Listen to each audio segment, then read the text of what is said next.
scores of Palestinians were killed in central Gaza after Israel stepped up its strikes on the war-torn enclave. Another convoy of 17 aid trucks arrived as the Hamas-run territory faces catastrophic shortages.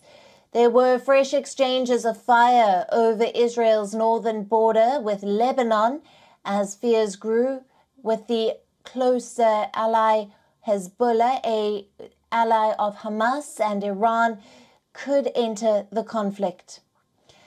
With the violence raging unchecked, Iran said the region could spiral out of control. Apart from funding Hamas, Israel's archfoe backs Hezbollah in Lebanon. Washington warned any actors looking to inflame the conflict that it would not hesitate to act in the event of any escalation. Israeli Prime Minister Benjamin Netanyahu issued a stark warning to Lebanon's Hezbollah, saying getting involved would be the mistake of its life.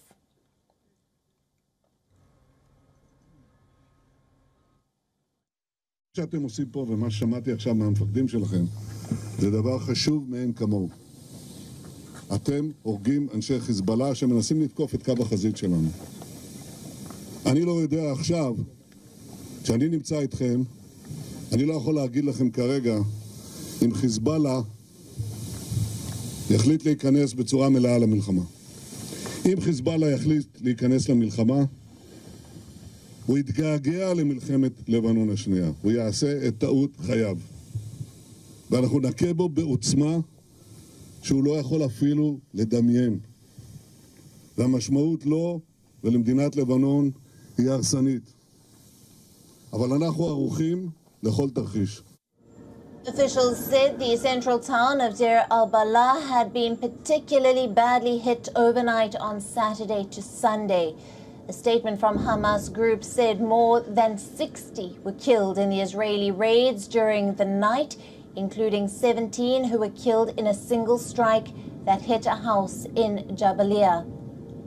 Now, the UN Agency for Palestinian Refugees said that 29 of its staff had been killed since the start of the war, saying half of them were teachers.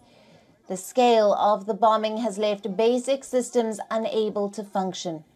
The UN stated dozens of unidentified bodies had been buried in a mass grave in Gaza City because cold storage had run out.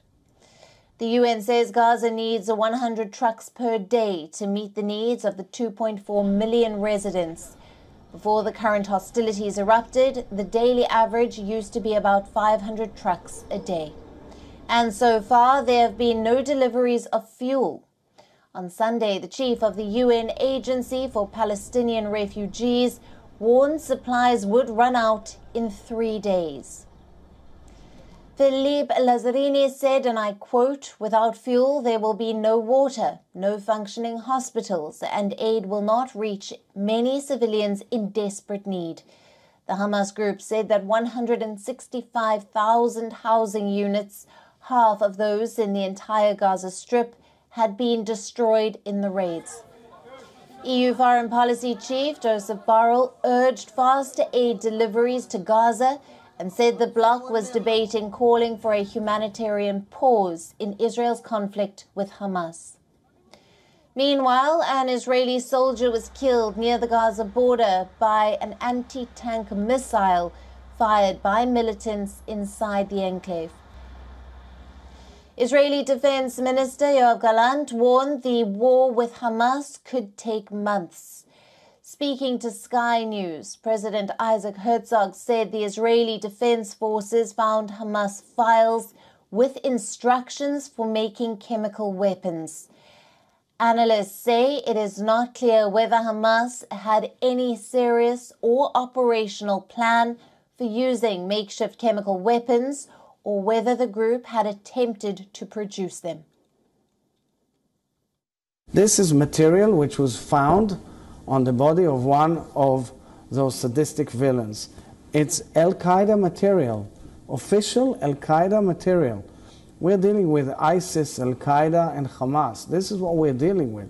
And in this material, there were instructions how to produce chemical weapons. It speaks about arson, and it speaks about various chemicals that come out and produce chemical weapons. With fears growing that the conflict could spread, Israel admitted accidentally hitting an Egyptian border post. Tel Aviv apologized for the incident, which Cairo said had left an unspecified number of border guards with minor injuries.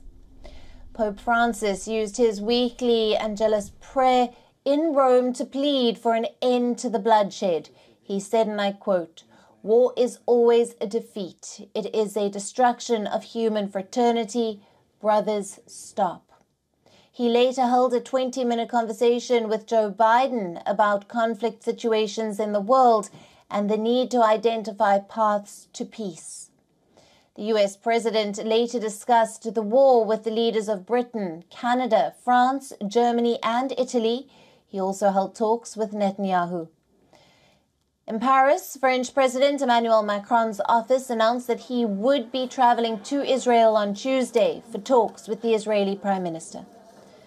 Now, protesters marched in several European capitals on Sunday. Die